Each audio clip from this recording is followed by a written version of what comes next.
Lips, हाँ जी, होंठों को गुलाबी करने का बेहतरीन तरीका मेरे भाइयों, लंबा सजदा करो, लंबा सजदा करो। जब आप सजदा करोगे सारा खून कहाँ आएगा? चेहरे पे आएगा। और ज़मीन के अंदर फोर्स ऑफ ग्रेविटी है, उसका काम है एवरी अननेसेसरी फोर्स को अपने अंदर खींच लेना। लंबा सजदा करो, लंबा सजदा करो।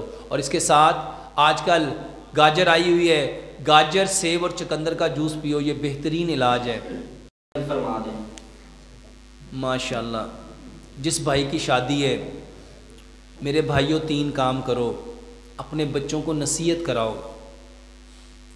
मेरे भाइयों, शादी की रात सबसे पहला काम देखो, ये आप ज़िंदगी की एक नई शुरुआत करने लगे हो।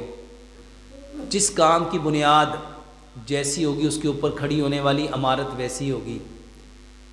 तो शादी की पहली रात दोनों लोग वज़ू करके नफल पढ़ो।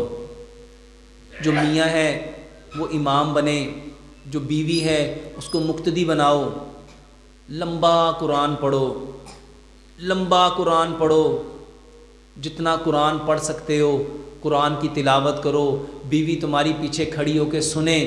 अगर कुरान नहीं आता, कुरान हाथ में पकड़ के पढ़ो। उसके बाद 2 रकतें पढ़ने के बाद खूब अल्लाह से दुआएं करो कि ऐ अल्लाह, मैंने अपनी ज़िंदगी में जितनी कमियां, जितनी नेकियां, जितने अच्छे अमाल छोड़े, अल्लाह सारे माफ़ कर दे। और मैं जितने कामों में मुब्तला रहा, जानने में या अनजाने में, जितने गुनाह मैंने किए, अल्लाह सारे माफ़ कर दे। और अपनी बीवी से अहद करो कि इससे पहले मेरी जैसी ज़िंदगी थी, मैं अल्लाह से तौबा करता हूँ और आज से अहद करता हूँ मेरी नई ज़िंदगी पकीज़ा होगी, मेरी सोच पकीज़ा होगी, मेरा बदन पकीज़ा होगा। इसको मेडिकली पॉइंट ऑफ से समझो मेरे भाइयों। मर्द का जो डीएनए होता है और औरत का जो डीएनए होता है वो मिलके एक नया डीएनए बनाते हैं। अब जैसा मर्द का डीएनए है ना, उसके अंदर जो कुछ भरा हुआ है वही उसकी औलाद में जाना है। और अगर उसके अंदर बुराई भरी हुई, गुनाह भरे हुए, गंदगियां भरी हुई, तो आगे क्या जाएगा?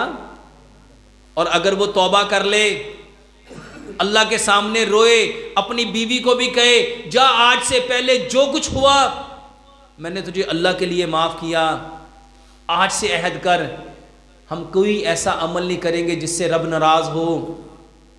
और फिर मेरे भाई उसकी पेशानी के बालों को पकड़ो और प्यारे पैगंबर जनाबे मोहम्मद सल्लल्लाहु अलैहि वसल्लम एक दुआ पढ़ा करते थे।